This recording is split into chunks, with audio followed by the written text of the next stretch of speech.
আমরা সিরাতুন নবী রাসূল সাল্লাল্লাহু আলাইহি ওয়াসাল্লামের সিরাত কেমন ছিল, মিলাদুন নবীর একটু অংশ নিয়ে নেই, তারপরে সিরাতে ঢুকি। কি বলেন?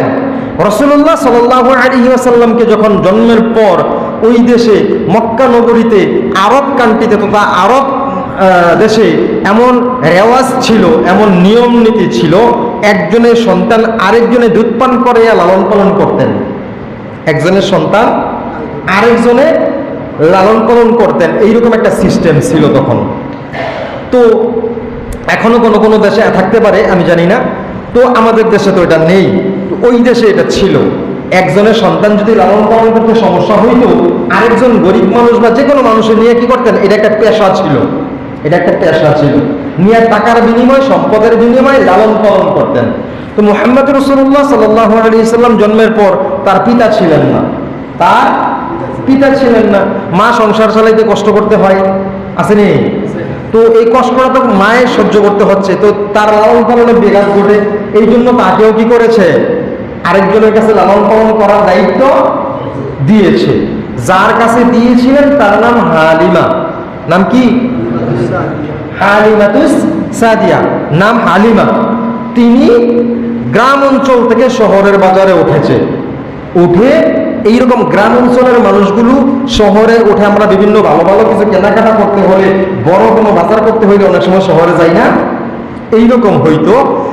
শহরে যাইয়া তারা বাচ্চা লালন পালন করার কন্ট্যাক্ট নিয়ে আসতো। তো তিনি যখন গেছেন, তার যেই সওয়ারি উট, সওয়ারি ছিল কি তখন গাড়ি, আমাদের গাড়ি আর কি, তখনকার গাড়ি ছিল উট ঘোড়া, উট ঘোড়া এগুলো। তো তার যে সওয়ারি ছিল এটা খুব দুর্বল ছিলেন, তিনি খুব গরিব পরিবারের একজন ছিলেন। তার সওয়ারিটা তেমন শক্তিশালী ছিল না, উটটা তেমন শক্তিশালী ছিল না, উট বা ঘোড়া শক্তিশালী ছিল না, দুর্বল ছিলেন উনি। আস্তে আস্তে অনেক সময় দেখা গেছে আপনি দুর্বল গাড়ি হইলে নতুন গাড়িগুলোর পেছনে পড়ে যেতে পারে, তাই না? ঠিক তদ্রুপ তার সওয়ারিটা অনেকের পেছনে পড়ে গেছে। পড়ে গেলে পরে বাজারে উঠতে একটু সময় লেগে গেছে বেশি। তো এই কারণে যাইয়া যারা বড় লোকের ছেলে দেয়, যেই সব ছেলেগুলো, এই ছেলেগুলোরে উনি আর পায় নাই। না পাইয়া খুঁজতে খুঁজতে যাইয়া যখন যারা যারা বড় লোক ছিল, তারা যখন প্রথমে বাজারে উঠে এবং টাকা লইয়া উঠে, সবচেয়ে শক্তিশালী গাড়ি টাড়ি লইয়া ইয়া নামে বাজারে নাইমা বড় বড় ইলিশ 2000 টাকা কেজি, 2500 টাকা ডিমলা ইলিশটি তারা এদো নেয়, ঠিক আছে? এইরকম বড় বড় লোকের খরচাগুলো নিয়ে গেছে।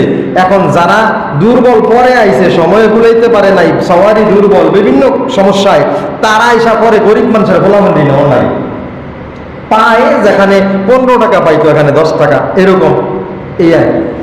তারপর যা গিয়া দেখলেন যে মুহাম্মদ সাল্লাল্লাহু আলাইহি সাল্লামের সাথে সাক্ষাৎ হলো, তাকে নিলেন, নিয়ে কন্ট্যাক্টের মাধ্যমে নিয়ে রওনা হলেন। আমি প্রথম বলেছিলাম বাজারে উঠতে দেরি হলো কি কারণে? দুর্বল সওয়ারির কারণে। দুর্বল, জি, দুর্বল সওয়ারির কারণে বাজারে উঠতে দেরি হয়েছে।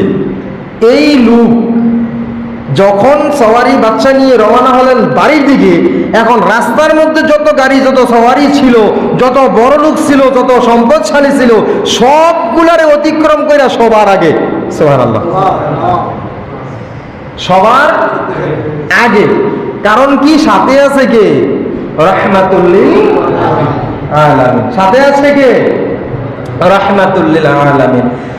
যাইয়া তিনি তার একটা বকরি, একটা বা দুইটা একাধিক বকরি ছিলেন, ওই বকরিগুলোর দুধ ছিল না, খাবারের অভাব। বলেছিলাম গরিব মানুষ হইলে তো খাবার খাওয়াইতে পারে না, আসেনি? এইরকম খাবারের অভাবের কারণে তার দুধের যেই কি বলে এটাকে, হ্যাঁ, ওখানে দুধ ছিল না, বকরির দুধের জায়গায়। ওই যখন রাহমাতুল লিল আলামিনকে নিয়ে ঘরে প্রবেশ করছে, কিছুক্ষণের মধ্যে তার বকরির দুধের জায়গায় দুধ দিয়ে ভরপুর হয়ে গেছে। হালিমাতুস সাদিয়া যাইয়া দেখলেন দুধ দেখা যায় একদম টপ টপ করতেছে, পড়বে পড়বে এমন ভাব, সুবহানাল্লাহ। তিনি বলেন, আমি যখন শিশু মোহাম্মদকে নিয়ে ঘরে ফিরলাম, সাথে সাথে দেখি বকরি সমস্তগুলোর দুধের জায়গার মধ্যে দুধ টপ টপ পড়বে পড়বে অবস্থা এমন হয়ে গেছে, সুবহানাল্লাহ। তারপর এইভাবে তাকে লালন পালন করতে শুরু করলেন। এখানে অনেক, এটা হলো ঈদে মিলাদুন নবীতে রয়ে গেছি, এখানে আলোচনা বেশি সময় নেব না। আমি এখান থেকে একটা সিরাতুন নবীর কিছু অংশ নেব। তিনি যখন এই হালিমাতুস সাদিয়ার গর্ভে বুকে দুধ পান করতেন, তার আরেকজন ভাই ছিল আব্দুল্লাহ। কি নাম?